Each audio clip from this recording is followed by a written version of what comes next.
Welcome to another episode of Rewind the Time. And no leftovers. Colson's very tired today. Today's Colson's first day back to school, actually, after all the storms. So it's a little rough one today. But we're here to talk Used about. to waking up late. Yeah, and today Colson we're talking about Scream 7. 7. So we were very excited, me and Colson, about seeing this. We actually seen it opening. We actually seen it the night before. The actual date. Yeah, which was Thursday last week. We're just finally getting to do the video now. It's just been a really hectic week. So we were super excited about seeing Scream 7. We know right now. I know right now personally, it made $97 million, which is really awesome. But the movie has its flaws, and let's get into it, Colston. Okay, so the movie not just where we all know, but there was kind of some acting a little bit. There was like one scene that was in.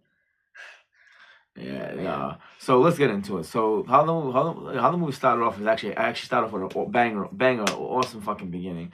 This couple, they go to Stu Marcus' house, which now, remember, it used to be Amber's house from Scream 5. Well, actually, Stu's. Well, Stu's from part 1, but remember, Amber lived in it. I know. From part 5, yeah. Yeah, so it's pretty much like a whole time. Yeah, it's like a bed and breakfast, a B&B. You can go in, it's a whole, dude, they talk about where Billy died, where's Amber, Richie. There's like the tapes from what the cops put down of the deaths that detective put down. There's like fake blood. But they have like rooms, they have posters of Stab, and then once it gets into a certain point, the phone rings, and then it just asks like, what's your favorite scary movie? Yeah. But the real kicker, the real cool thing is they have a mannequin that motion detector. It's a motion detector. It's a motion detector Ghostface that follows you when you walk around, which is pretty fucking badass.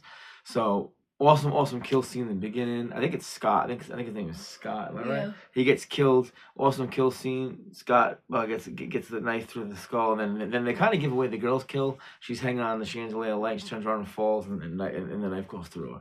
So the guy burns down the house. So it's a really aggressive, really like right off the beginning kill. Yeah. And then we pick up right where. Oh yeah! Before we go to there, there's also one cool scene in the beginning.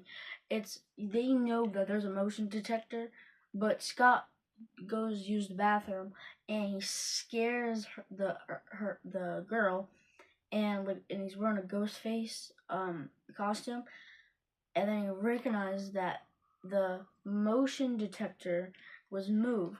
So he tried it, and then Ghostface just came out of nowhere because he pretty much switched places. Yeah, that actually was pretty cool. Kill him, yeah. That was actually pretty cool. So after that, after this Ghostface burns down the house, we start off where we pick up right where Sidney Prescott is. She's not in Scream 6, so they really talk a lot about Scream 6 in this movie and Scream 5.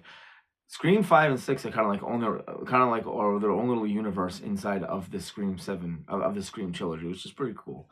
So what happens is now we pick up with Sidney. Sidney has a daughter named Tatum, named after Tatum Riley, which is Dewey's sister from Scream 1. She has 2 other kids, but they're at their grandma's. Yeah, she has 2 other kids, but they're at their grandma's. Yep. Now there is a Mark in this, Mark Evans.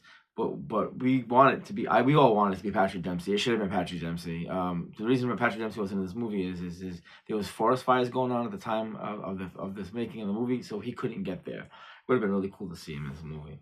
So the only thing that sucks about this movie is the cast. The cast of characters are kind of unforgettable. There's some really cool scenes. So one kill scene is Tatum is following her mom's footsteps. She is in acting, like she's like drama class, and there's a scene where there's this girl, she's stuck on a bungee cord, and she is kind of being pulled up and down, and Ghostface comes in and he has her swinging back and forth, and as she's swinging back and forth, he's cutting pieces of her and sticks his knife in like up like this, and she's coming by and like guts her. And like I said, that kill scene was pretty cool, but you can see some CGI in it, which I kind of threw me off. Yeah, you can tell. There was also something cool that, well, I don't know if it's cool, but it was weird all at the same time, because me and Dad went to see it on Thursday, and the guy that died during that scene, they didn't show his death. They just showed that Ghostface slit his throat. And we went to Apple Valley Cinemas. Me and my mom went to IMAX because I wanted to go with her again to experience it with her, because I felt bad that I wasn't going because there's other stuff happening. And it actually showed his death, where where from behind he hears like the noises, which we see that when he's like looking around, and then Ghostface just comes out of nowhere, he's like choking him. Yeah, see, I didn't see that. And then he like slit his throat. Yeah, see, I didn't see that scene. So Coulson's seen that. I didn't. For some reason, we didn't see that in ours. So I do want to check that out. Weird. So after that scene, they know there's a Ghostface, so they shut the town down. And the first place they go to check to see what Ghostface is, which makes me laugh, is they go to Sidney Prescott's house. And but before that, she receives a call from an AI Stu Macher. So that's what I heard about this movie. The AI. The AI was cool. Yeah, it was. I think it was cool, but I'll explain why I didn't like it. It was just a big giant setup for something that just. So, anyways, they go to Sidney Evans' house. They check it out to find out. Like, they're trying to look for Ghostface. Well, they check everywhere except this one little area in the basement, in the attic.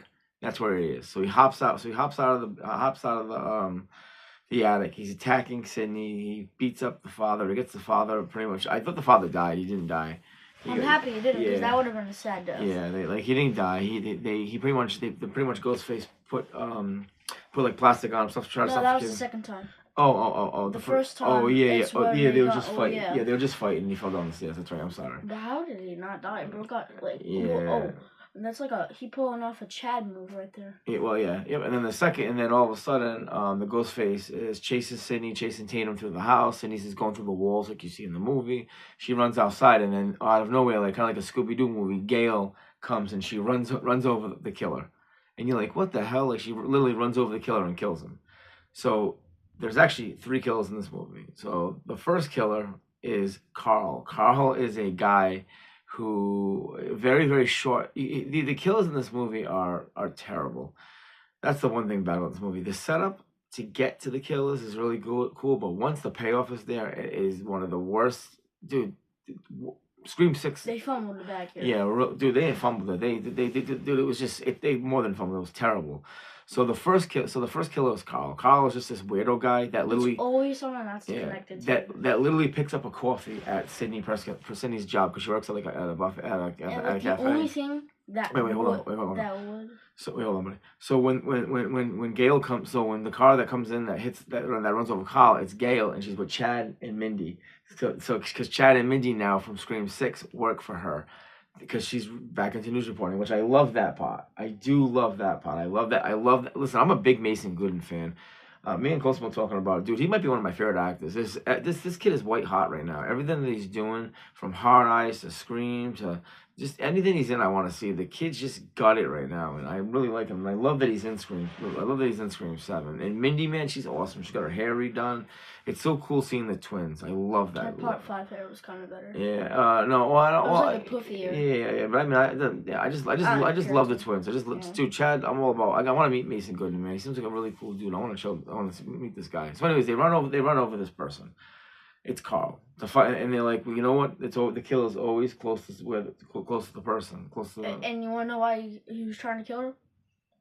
And they explained it when that girl Jessica, the neighbor. So wait, hold on. So the other killer is Jessica, her neighbor, and the other killer is, so there's 3 killers. There's Carl, Jessica, and I don't even know his name. What's the last killer? They never really said his name. Dude, so what happens is they want to know where Carl came from. So they follow it back to the psychiatric ward. You know those like certain homes that like. Yeah, it's a psychiatric ward. Yeah, it was the guy that was like showing them the tour of Stu Macher's room. Yeah, it wasn't really. Yeah, it wasn't really. He's in the movie for like 10, 15 minutes, and that's the big reveal. The big reveal is it would have been too. It would have spoiled the killer too soon. It's just.